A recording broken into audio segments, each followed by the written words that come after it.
This is Smithy.tv.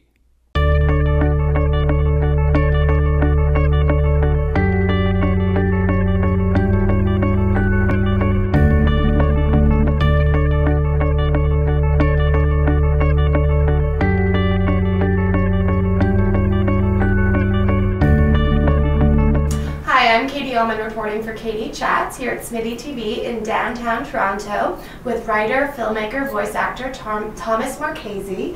What inspired you to get into the business?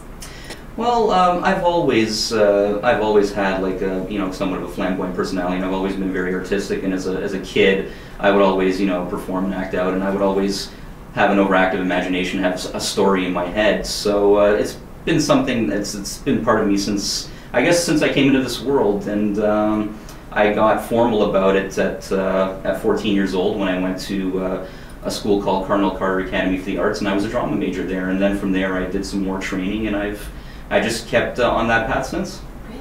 How has your training at both Humber and in broadcasting as well helped you in your career so far?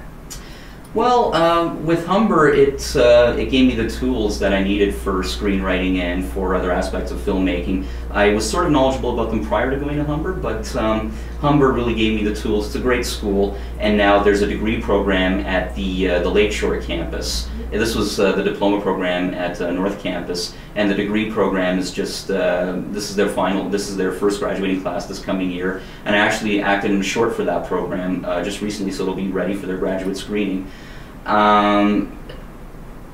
So yeah, Humber gave me the tools in filmmaking, and again, studying with the late great Jungle J. Nelson at the now defunct National Institute of Broadcasting, studying voiceover technique with him, and to learn from somebody like him, from the best. I learned from the best, and also since then some other various classes I've done. It's helped me a lot as a performer, because I did, as I said, I was a dramatic arts major at Cardinal Carter.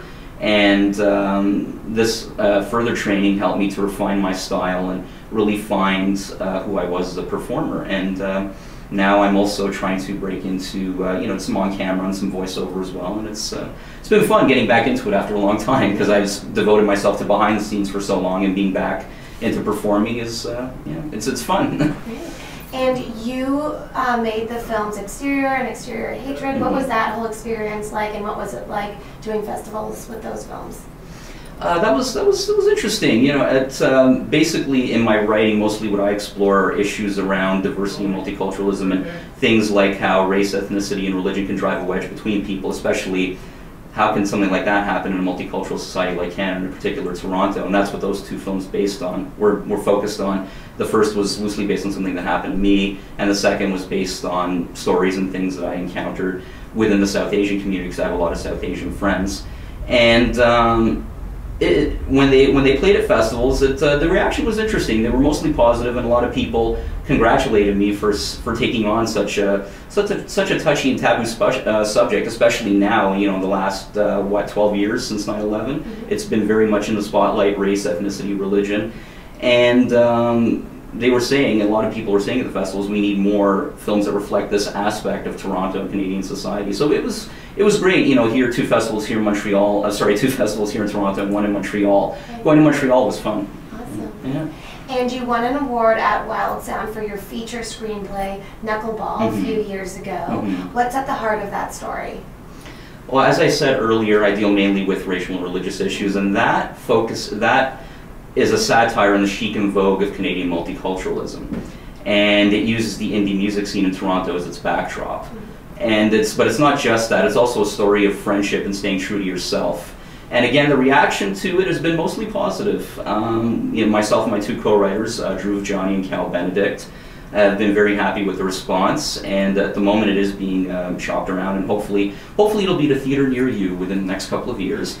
But it's a story that, again, a lot of people have said to us, we need more stories like this about Toronto and Canadian society, about the diversity and how that comes into play, and using the indie music scene as its backdrop. Because personally, for myself, I haven't really seen any films out of Canada or Toronto that use the indie music scene as its backdrop. And we have a really great indie music scene in this city, and even in other cities in Canada, like Calgary, Winnipeg, Vancouver, and it's a really fun backdrop. I'm hoping that more filmmakers will use it as a backdrop. Absolutely.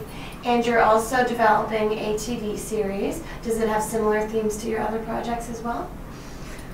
Not actually, no. There is diversity in terms of the characters. There's a lot of ethnic diversity, but it's different in that it focuses. It's more behind the scenes of what it's like to be on a showrunner and a staff writer on a primetime network series. And it's loosely based on my experiences as a writer and as a filmmaker, and other things, other stories and anecdotes that I've researched. Basically, it's the stories and anecdotes I draw from, behind the scenes stories and anecdotes I draw from for the series, are mainly from the original Star Trek, which I'm a huge fan of. Stories, behind the scenes stories and anecdotes from that, and Glee, because it's like Larry Sanders, which is one of my all-time favorite shows. It's a show within a show, and the show within a show in this case is Star Trek meets Glee. Oh. And it focuses on the showrunners and the writers on that series, and just the day-to-day nitty-gritty of being a showrunner and a staff writer on a primetime network series. And what do you think some of the biggest stressful factors are in terms of being a showrunner on a series? Well, from what I've read and from what I've encountered with people who've told me, dealing with network politics and, interference, sort of like you can't do the show the way you want to, they're always interfering. That's something Gene Roddenberry encountered with Star Trek.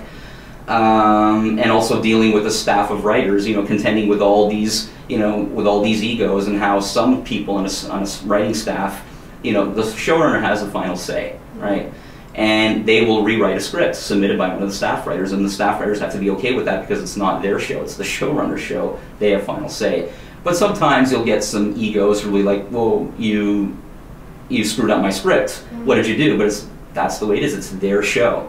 So I want to explore that aspect of it on the series. Staff writers clashing with the showrunners, and that sort of thing, and then showrunners being a little unfair sometimes and clashing with the writers and actors and so forth. So yeah, dealing with all aspects of the show, the staff, the cast, the network. Being a showrunner, I don't know why someone would want to do it.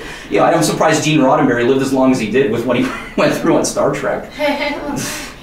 And where is the best place to find out more information on you and on your projects and on your voice demo as well online?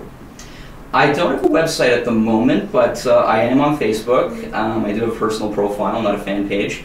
I am on LinkedIn as well. I do have my voice demo is on voices.com, and just type in my name, Thomas Marchese, and you'll find my demo, or voices.com/SIXSEV, which is my production company name, SIXSEV, and you can see it there. Great. Thank you so much, Thomas. Congratulations on all your success, and I look forward to seeing more of your work in the future. Thank you, Katie. Thanks for having me. Thank you. I'm Katie Allman reporting for Katie Chats here at Smithy TV in downtown Toronto.